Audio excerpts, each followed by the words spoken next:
Welcome to Beyond the Ball podcast.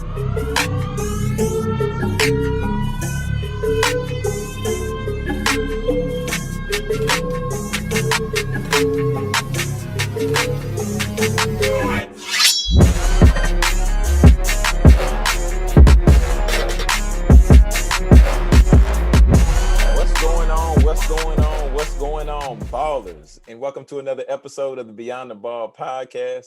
I'm your host, Jonathan Jones, and I'm excited to come to you today with another new episode of the Beyond the Ball podcast.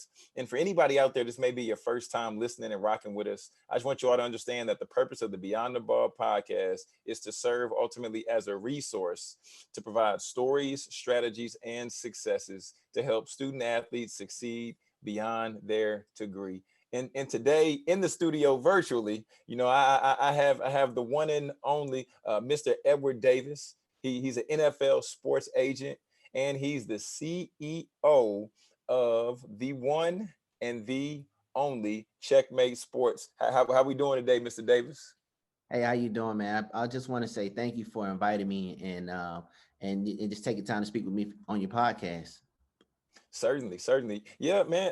I mean, I'm just excited to really have you here and get the opportunity just to hear from the other side. Because we always see we always see NFL players on TV. We always hear Right. about the NFL and the Shield and all of that. So I'm glad to have you on the show today, and we're gonna talk about that a little bit.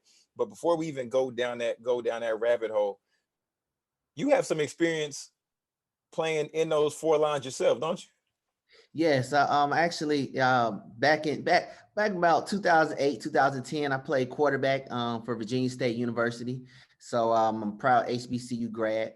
Always had the dream of wanting to go to the NFL. I'm from Atlanta, Georgia, so my dream was to play for the Atlanta Falcons and to Hmm. get my boys right and to make the city proud and win us a Super Bowl. But back in 2008, 2010, I started to realize that was the era where you had to be 6'4", 6'5" as a quarterback. I was 6 foot, and I didn't run a 4.3. So Mm. it was kind of tough. I was playing in Division 2. So I said, you know what, man, maybe I'm not going to make it to the league.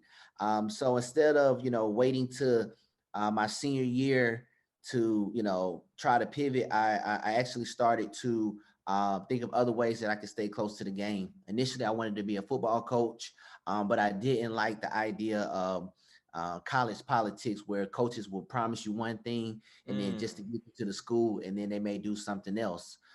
So I said, you know what? I like the idea of being an agent. I know it's a bad stigma around it from people who really don't know the industry. But to be honest, I feel like the agent has the purest relationship with an athlete because agents only get paid if athletes get paid. A Mm. coach makes millions of dollars, and the college athletes don't make anything. A coach could be working at one school. I promise you they're gonna be there for 4 years. You get there and then transfer to a whole nother school, and now that athlete is stuck at that school.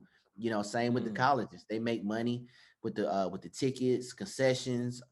Athletes get nothing, but the agents, we only get money if we make the player money. So I feel like that is the purest and the best relationship for with athletes. So Yeah, that's why I yeah. became a sports agent.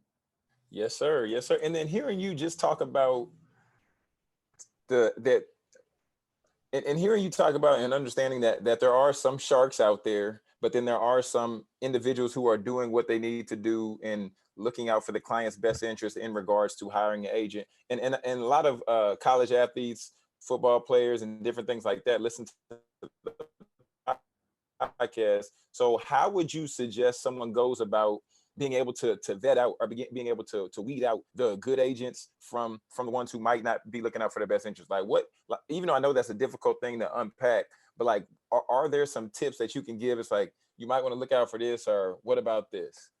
Some things that I like to tell athletes when they're in the process of picking their representation is it's the first thing first, pick who picks you. Mm, Pick who pick you. And so, because the reason why you say that is if you're trying to chase after a agent or agency that isn't making you a priority when times get hard, or when when things don't go your way, they're not going to fight for you the way that you want them to, because they don't appreciate you. But if you have an agent or an agency that is calling you every day and talking to your parents and trying to build that relationship with you, they're showing that you're a priority. And God forbid, if that player gets cut, or if that player gets injured, or he or she is in a position where they need somebody to go to bat for them, that agent is going to remember how much they wanted that client, and they're going to fight for Mm. that client. But if you're the 95th client on on a client list, then agents may not um move how you want them to move. You get what I'm saying? Mhm. Also, I would say, um think about the clients that they have that's not in the league. A lot of times they say, oh yeah, they represent this guy or this girl, and that's great. But what are they doing for the people who their clients that just no longer in the league? Mm. What are they doing for the clients that they aren't making money for? And making money from, and I think that's a good way to see how people really feel. Because to be honest, man, a lot of times, and I don't want to get too deep, but I got into the business because I got tired of athletes that look like us being taken advantage of. Everybody Mm. was making money off of us, um, but I felt like they wasn't pouring it back into our community. And I feel um, like time tells all. I'm not going to say that all agents are bad. I'm just going to say there are some that take advantage of our community but never pour back into it. So if you're a parent or athlete, see what they're doing for our community, for people that look like you. They're taking money from the community, but are they putting it back in? So I think those are Mm. a couple of good things to look for when you're vetting your agents. Definitely. And I like really what you said towards the end. You said, look to see what they're doing for the community. And I saw a post just earlier on Instagram, and the guy said, uh, everybody says that they're a man of the people, but you never see them with the people. And then Oh he yeah. had the pictures of him, out there handing out turkeys and different stuff like that. So I really like you saying that and really hitting on that, because I think that shows just where your heart is ultimately. Most definitely. That's kind of familiar with the Black Lives Matter movement, when that was the trendy thing to do. A lot of Mm. people was going to protest, posting them, with a sign, and then they would walk off. So I actually had posted a picture from me back in the hands up. That was it. Hands up, don't Don't shoot shoot. rally. Hmm. Yeah, that was Hmm. back in 2014 here in Atlanta. Me and a couple of my buddies, we took pictures when we were out there, just showing like, hey, I'm not just doing it because it's the trendy thing to do. We do it because we are of the community and we care about it. So Hmm. I agree with that post you saw earlier. Yeah. So just understanding that, and just thinking about your background and where you are now, I want to know, what would you say are your core values that were instilled in you from a young age? Like, because I feel like I kind of can see some of it now just from some of the stuff that you share. But I'm just curious, like what was like one of those major core values that a parent or a grandparent or a mentor instilled into you that you still operate within to this day? Um, Couple things. I think that one of the things that I can really say helped me with my life is delayed gratification. Mm. Growing up, my dad was a big influential person in the city of Atlanta. He ended up becoming a rapper. He rapped with the rap group Boys in the Hood, and which was with Young Jeezy, Joe DeBreeze, and signed to Puff Daddy and all them. So he was, and prior to that, he was always influential in the city. So the thing that I noticed about him, he was a great father in the sense of showing me the game. You get what I'm saying? Mm. Of course, he did things that he didn't want me to do, but I appreciated that he was man enough to show me those things. So he would do like things like not to get too personal, but like he had four baby moms, and my Mm. dad was like, he didn't he didn't glorify it, but he just showed you like, hey, this is this, if you do this, this is the consequence. Mm. And it gave me a perspective, because a lot of times people see the street life and they only see, prior to 30, the fast life, the women, the cars, and it's great. But there's life after 30. And that street life is a young man game. And I realized that, hey, I want to live past 30, you know. Yeah. And so growing up, I tried to stay away from doing certain things that could get me in trouble, or that could get me, that could mess up my future. And that just taught me delayed gratification, because a lot of my friends and people around me were doing, living a fast life. And it was tough at times to see, you know, this guy getting this, or he having all this type of money. But I think it paid off for me in the long run, because now I'm able to live a life that a lot of people can't live, because they did things that they were supposed to do earlier. So now they have a record, or they have, they built a reputation where people don't trust them. You know what I'm saying? So I would say delayed gratification was number one. And I think number two is not even in an order, but I think being a good person Mm. is big. And because in the same sense of how my dad was street life, you know having a ball, my mom, it was just why they say opposites attract, is uh very strict Christian. Every month she's paying her tithes. My grandfather was a preacher, so we grew up in the church. So I basically had both worlds. On the weekend I'm at my dad's house, and we might be in a Hmm. in a trap house. We might be so going some crazy stuff. And during the week I'm at Bible study. I'm at church on Sunday. So from my granddad, he taught me to be a good person, and to do the right thing. Because if you do the right thing, you can have a peace of mind. You never have to worry about lying. You never have to worry about somebody bringing skeletons out of your closet, because you're not doing anything that you wouldn't stand on. Uh, and also probably financial freedom. That's real. Those are the Mm. big things that are big. Of course, I read Rich Dad Poor Dad. That seems like the book that starts every entrepreneur down that journey. Before I read the book, I was an entrepreneur. Before I knew it, I sold candy in high school to buy Jordans and pay for my car and gas and stuff. And I was just doing just to make some money, because I played football, so I couldn't really get a job. And then when I read that book, it just took me down the entrepreneurial path. And I'm real big in being in control of our future and leaving a legacy. So I think those Mm. are the top three things that really molded me. Of course, there's some other things, but those probably the top three things to um, mold me and turn me into who I am today. Yeah, man, you hit on a lot, Edward. You really hit on a lot, because I think, I mean, being a good person, I think is essential just across the board. Just now more than ever before, I feel just showing love and just showing respect to somebody, just typical, common courtesies. I think some in some places, I feel that we might have lost sight of that a little bit. And even in addition to like what you said, delayed gratification, and now with social media and Instagram and Twitter, and want everything in an instant, want everything right away and right in the moment.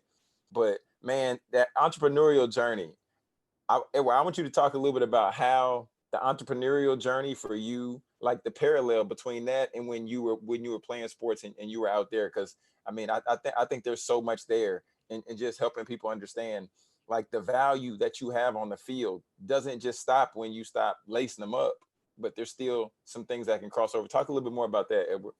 Oh, so just to make sure I have you're asking me about my entrepreneurial journey from as an athlete, from once I stopped playing up until now, or how athletes can be entrepreneurs at the same time being an athlete. Oh, that's two good questions. I didn't. I threw one at you. I didn't know you were gonna hit me with that. I'm talking about for you personally. How did when the shift happened from playing sports to then becoming an entrepreneur? Okay, so the shift happened basically. It happened while I was playing sports, because the same time I Mm. realized, hey, I'm not going to get 6'5". I'm not going to be running. I'm not running a 4.3. I have to, figure out what is my next move. It was my sophomore year. I remember my girlfriend at the time. She introduced her uncle was a millionaire, and he showed me his E-Trade portfolio, and it was like over $100,000 in it. And that was my first time seeing that much money in person. Mm. So that's when he told me to read Rich Dad Poor Dad. So while I'm reading Rich Dad Poor Dad, I'm still in school, but I'm realizing that my career may be coming to a end. So I wanted to, I tried to do I knew I wanted to be a sports agent, but I know in order to be an agent, I needed some capital. So I did a lot of Mm. different odd jobs and ran different businesses to, um, save up money to start the agency. So, for example, back when FanDuel and DraftKings was real big, in 2015, I actually was a professional fantasy football, basketball, and baseball player.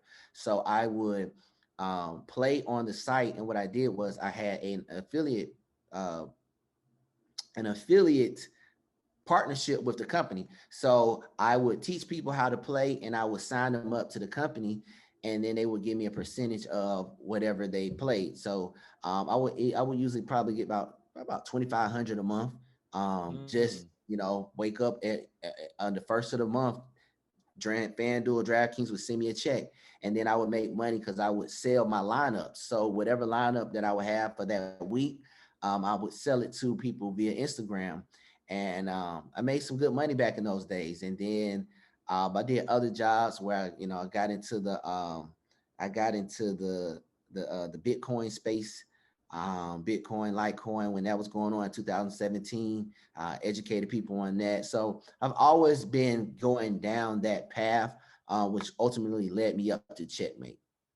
And also sold Wow. life insurance as well because I wanted to learn how to sell. So everything that I learned from those books in the early days, I tried to implement that in my life, to acquire certain skills to build capital and go from there. Edward, my God, man, what you're showing me now, what you're showing me now is this point that I've heard it said often is you're either a producer or you're a consumer, but you're showing me that platforms that are built for people to consume, you found a way to ultimately be the producer because you said you was getting on FanDuel and you was signing people up, you was getting paid, and then you was selling your lineups. I didn't even know you could do that. Yeah, I didn't know you could do that. I'll be honest with you, that wasn't my initial plan. I was just love playing fantasy football. And so one day I had made a lineup and I had won. And I was just so excited. I think I won probably $30. For it was my first time really trying it. So I just put it on Instagram, like, wow, and I tagged FanDuel. I said, I won on FanDuel. And there was somebody who was on social media. I guess they looked up the hashtag and saw that I had won. It was like, hey, could you teach, could you show me how to do this? And instantly that my mind works like, sure, I can, this is what I can do. And then once I realized like, okay, there's a market for this, I am on the ground floor because nobody really knows about this. I said, I'm gonna run with it. So that's what we Mm. did. I started a YouTube channel. I did weekly videos on my picks for fantasy football, and people who didn't know about it, I signed them up. People who did, I sold them lineups. And that was the business model, and it was going well until they actually passed the law to ban it. It was Oh so like wow. overnight, my business just like stopped, and then they made it legal again. But now it's so hard to make money in it because analytics took over the computer scripts. So guys, Mm. they put up they have 150 lineups compared to your one lineup, and the same top 5-10% people win all the money. So just got out of that space. Wow, man.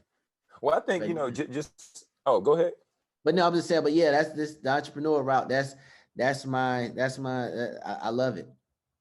Man, yeah, Edward, man, I'm grateful for all those experiences you had, man, because I was taking time and I was on your website and just checking out everything that you all do, and just looking a little bit more about checkmates and ultimately checkmate, ultimately, and seeing how with all this experience and you with all this knowledge, now Uh-huh. every client that you work with, you can pour into them and you can invest into them just based on what you've learned. So now the question I want to ask, because I looked and I saw something on your all's website about how you all are preparing your clients leading up to the draft, and how you're just preparing them to be a holistic individual. So can you talk about that? Like, can you talk about, like, if there were some ingredients that help prepare somebody before the draft, what does that look like? Because I see you all doing a great job with that. Okay, well, not to toot our own horn, but an example is we actually got two guys that were unranked. So our first year was 2018. So we had our class this year, 2020 draft.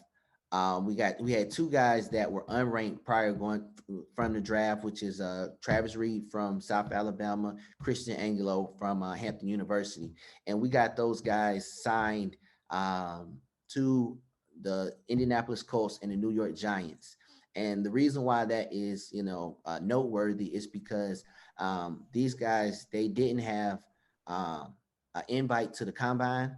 They didn't have Mm, an all-star game invite, and their pro day was canceled due to COVID. So if you're familiar with sports, you would know like players that are unranked going into the draft and they don't have any way to showcase their talent in a mm, pandemic is really tough to get on an NFL team. So for us to get two guys into the league, it showed the work that we put in. But how we do that and how we prepare for that is if you go to my Instagram page, it's call my agent underscore what was it underscore. I actually documented the process where we created the first virtual pro day. So what we did was when they canceled the pro days in March, we actually had a cameraman come up to the training facility that the guys were training at. And we had him do a mock pro day. So we recorded everything like it would be a traditional pro day. We just did it on camera. And my thought process was if we go on lockdown, these scouts and these coaches are going to be in the house watching Netflix.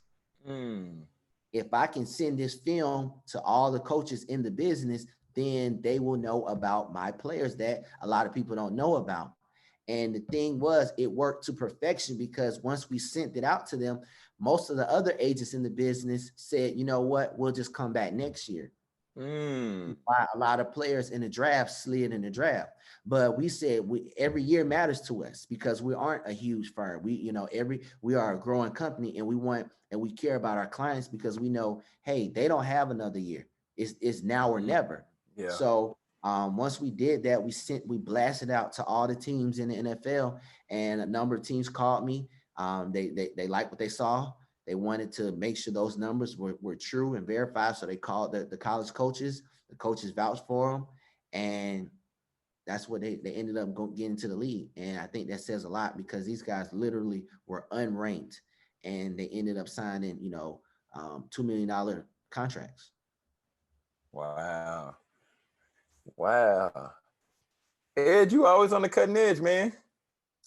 I think it's when you look like us, you got to be creative. Mm, That's how we create the culture. We a lot of us aren't coming from daddy's money, or we don't have somebody that can reach back and pull us up. So the only way to do it is either you're gonna be a victim or you're gonna be a victor. And I'm the type of person where um, all I need to know is if it's a chance, and if it's a chance, I'm gonna take it. So that's how we operate. man. So Ed, with you thinking the way that you think, man, I'm curious, just if you could have dinner with anyone, dead or alive, who would it be? That's a really good question. Um, Dead or alive, who would it be? Um, I, I I I don't know. Honestly, I don't. I mean, this is a really good question, and I don't want to just rush it. But if I had to just go off the top of my head, I would probably say Master P Why Master P? I want to hear your reason on this one. because I feel like Master P is what everybody thinks other celebrities are. In the sense of Master P is it does everything for what I see on the outside looking in that I stand on, and that I like. I love the fact that he was independent. I love the fact that he coming out of the South when people didn't respect the South. So he had to pave his way. I like how he was smart enough to say, hey, my son is. I'm gonna put my son on. He got Romeo. He got all his people in his camp. On, and I feel like from what we hear outside, he's never done anything unethical. He didn't snake anybody in the Mm-hmm. business to come on. He's not doing anything behind closed doors that will go against my moral code.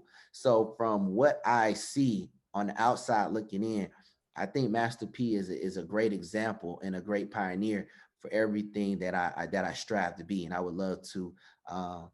That's probably somebody I love to interview and network and just soak up the information, because I mean if you ever watch one of his interviews, he always has great interviews and drops gems and just give you a lot of stuff that you can, it's a lot of substance. And I think that that's somebody I would love to learn from. In case he hears this interview and you get the call, I just want to be. I'll be in the Zoom room. I'll be quiet. I'll be on mute, but just Most patch definitely. me in. Most Yeah, definitely. Will do. patch me in. Oh man. So what does operating in purpose look like for you, Edward? Um, I think my end goal, everybody has a purpose. And I think my end goal is to break generational curses. Mm. And I feel like that is, whenever you see movies like Batman, or movies where people come into old wealth, there's always a picture over a fireplace, and it's always that guy who started the generational wealth. You get what I'm saying? Mm. They was the guy who founded the company that ended up later down the years turned into a $1 billion company or something like that. Unfortunately, nobody in my family has been able to do that before me. So I feel like it's my job to build that foundation, and so that my grandkids, when they go to the house and they see that picture of me, they say, okay, granddad was the one to build all of this for us. And not just for my family, but my community, because I feel like I don't feel like I'm a realist and an optimist at the same time. And I think that means by, like, I don't feel like I can change the world because people are people, but I do feel like I can change my world. And I want to Mm. change the people that I come into with my community, my coworkers, my friends, and my families, and try to put them in a situation where we may be the world is going to be the world, but we're in a situation where we're comfortable and we're protected inside of this world. Man, I love it. I love it.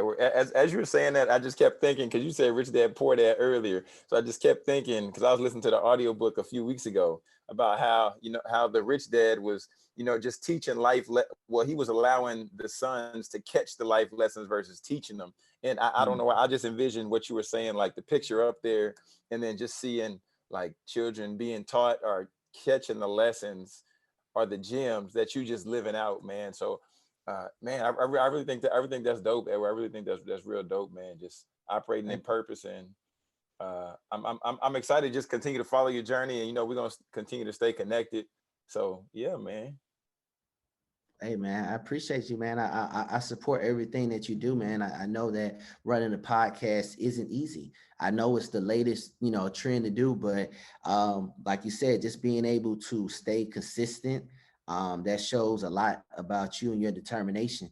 And whenever I see somebody, doing anything like this, I know the journey. So I try to do my best to support it. And that's why, once I realized you had a podcast, I say, hey man, if you would have me, I would love to jump on. And here we are. So I'm definitely gonna be in contact with you. Once I get these guys signed for this next draft class, if you want, we can set something up. I got some good guys on deck. You can interview them as well, and you know, go from there. Just help each other. Sounds good, brother. Sounds good. But before I let you go, I gotta run you through the 2 minute drill. We was talking about pro day. We was talking about the draft. I gotta run you through the 2 minute drill. So, and like I told you offline, I'll just explain for everybody out there listening. It might be their first time. The 2 minute drills where I do a couple of rapid fire questions. It's more than a couple, but it's some rapid fire questions and just the opportunity for just the audience just to get to know a little bit more about you, just in rapid fire fashion. So, are you ready? I'm ready. Let's get it. All right, here we go. What's your favorite food? Ribs. Oh, what down south ribs or up like St. Louis type ribs? Barbecue. I don't know. Just good ribs. Gotcha. Okay, what's the last book you read? What's the last book? What is the last book? It's um right here. Oh, The Draft, Pete Williams. Okay. Favorite podcast? It's tough. Probably say Kevin Samuels. Okay. What's the name of his podcast? A lot of people don't know about that Kevin Samuels. I don't even know if you would call it a podcast. He actually runs a YouTube page, and it's really for self-development of men. I love self-development, and I love people who are like no nonsense. You know, they don't cut corners. The truth. You know what I'm saying? But if we had to say something like that a lot of people know, I would probably say, what is Earn Your Leisure? It's how Earn Your Leisure. Okay. Well, you don't have to say one that everybody know about. But I'm glad you dropped that one about Kevin Samuels. I'm gonna check him out. I'm gonna check that out, man. Check him out, man. Check him out. He's really good. Okay, dope. What cereal do you think is most underrated? Raisin Bran, Crunch. Okay. Not the original Raisin Bran, the Raisin Bran Crunch. That's very underrated and underappreciated. Gotcha. And what's your go-to Netflix show of preference? As of right now, what is my favorite Netflix show? That's what you're trying to say. Yeah. Favorite Netflix show? Oh man, I would have to say for you and for this podcast, I would say Mad Men. You ever saw that? Okay. I haven't. I need to check. I've heard a few people say it. I haven't checked it out. I need to add it to my list though. Very underappreciated, but throw it in there. The Wire is the best show of all time to me. I've been hearing about that too. Oh man, you need to take time, get HBO, check The Wire out, and get on Netflix and check out Mad Men. I mean, it has so many life lessons in both of those TV shows that you just like. Cause see, the thing about me, I like to watch TV and get something out of it. You know, you're already wasting time being entertained, so at least let me get something out of it. And out of Mad Men and The Wire, I mean, The Wire changed my life, honestly. Wow. And it's funny because I told you my dad was in the rap group, The Boys in the Hood. So their very first video was Them Boys.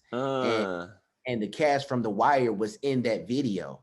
But I never watched I never watched the show because I think I was like 15 at the time. So I wasn't watching The Wire. But now I remember watching it like a year ago, and I remember calling my dad. I'm like, yo, that show was good. I see why y'all had them in the video now. Like, yeah, it was wow. Yeah. Super dope. And then last question, you can take your time on this one, but what's one tip that you want to leave out there for a student athlete?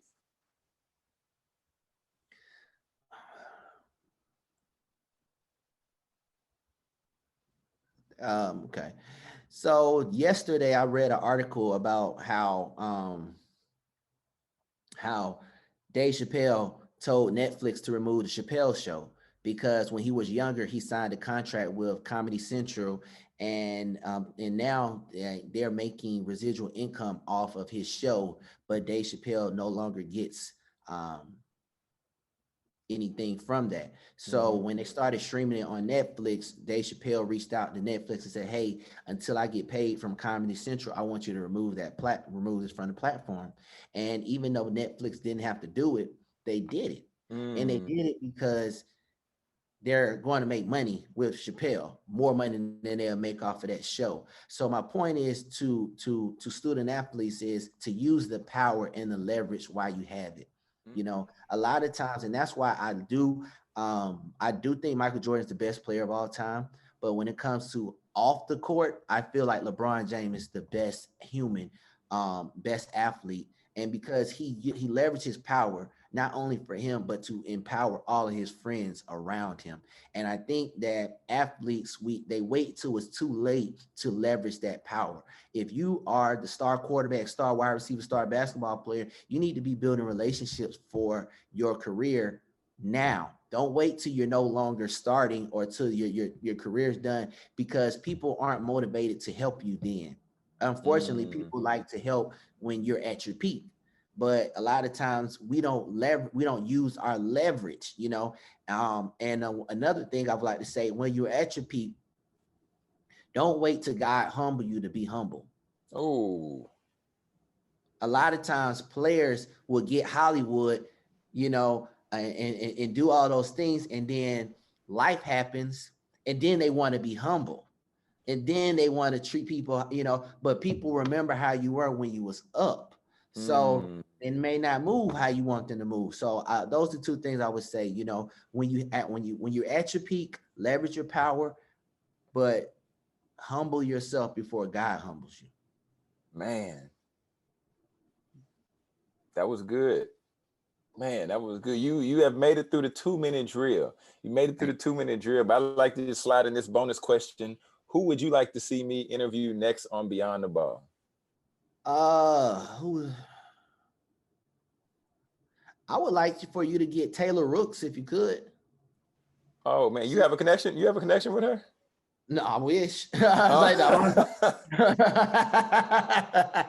Oh man. if you wanted somebody connected with, I have some people I probably have to think about offline that could benefit, that you guys could both benefit from this.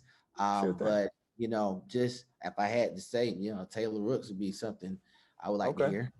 Okay, for sure, for sure. I might crop this clip and then tag her, and then we get it up there like, hey Taylor, what's up? The people want to hear you.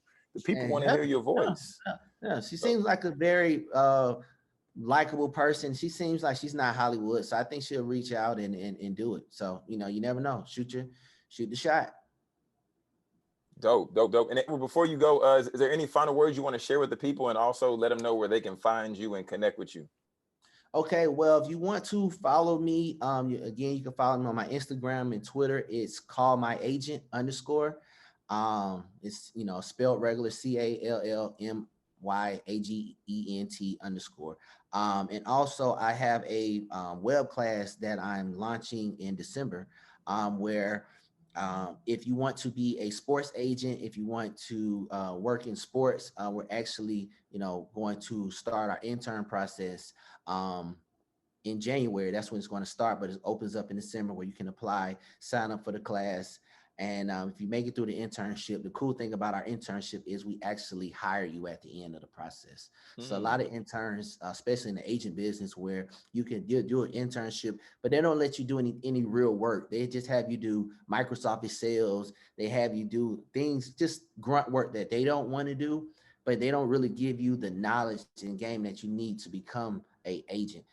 So my business model is to do the opposite. I want to educate as many people that wants to be agents, and we bring them into into our classroom, and we groom them, and then we release them into the world. So we did our trial run this past season where I took a young lady, and it's all documented on my Instagram page, where she was a recent graduate from Xavier University. She interned with us last year, came aboard this year, and now she actually has a draft pick that we will be announcing once the season ends. Wow. So we basically took her from grad school, and now she's on top of the world. And this is a black female agent, aspiring agent. So that's what we're excited about. We're just trying to build a company. So if they want to do that, just follow the Instagram page and stay on the lookout for that post. Call my agent underscore. Yep. Excellent, excellent. Well, everybody out there listening, I would encourage you all just to be sure to slide in Edward's DMs if you found that this podcast was helpful. Just share something that was a big takeaway for you. Share something that he added value, and connect with him, because he's doing great things. Just as he said, he's preparing to open everything up to where they're doing the internships going, and even like that, he said he's looking to educate and give people the game to make sure that people have the tools that they need to be successful in this space. Edward, man, much respect to you. And, we're going to continue to stay connected. And if I could be a resource in any way, please let me know, my man. All right, man. You take care. Appreciate you again. Yes, sir. You do the same. All the ballers out there, be sure, like I said before, to share this episode with one friend that you know needs to hear it. And if you're feeling real friendly, then be sure to slide over to Apple and leave us a 5-star review. We greatly appreciate those. My name is Jonathan Jones. And until next time, this is Beyond the Ball, where we help you succeed beyond your degree.